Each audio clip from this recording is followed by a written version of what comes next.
পানি মুখে নিতে যাবেন, পাশে আরেক ভাই চিৎকার করছে, পানি পানি, এক ফোঁটা পানি দাও। ওই সাহাবী বলেন, আমাকে না, আমার ভাইকে দাও, আমার আগে আমার ভাইকে দাও। ওই সাহাবার কাছে নিয়ে যাওয়া হলো যে আপনি আগে খান। ওই সাহাবীর কাছে পানির মশক নিয়ে যেতে যেতেই উনি শহীদ হয়ে গেলেন।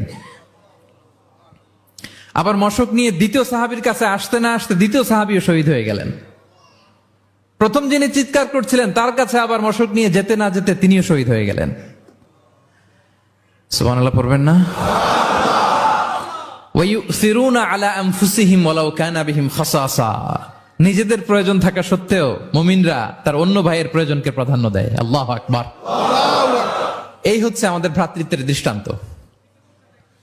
তাহলে প্রথম মেসেজ হচ্ছে মুমিনরা ভাই ভাই, মুমিনরা আর আমাদের দৃষ্টান্ত হচ্ছে এক দেহ এক প্রাণ। আওয়াজ করে, এক দেহ এক প্রাণ।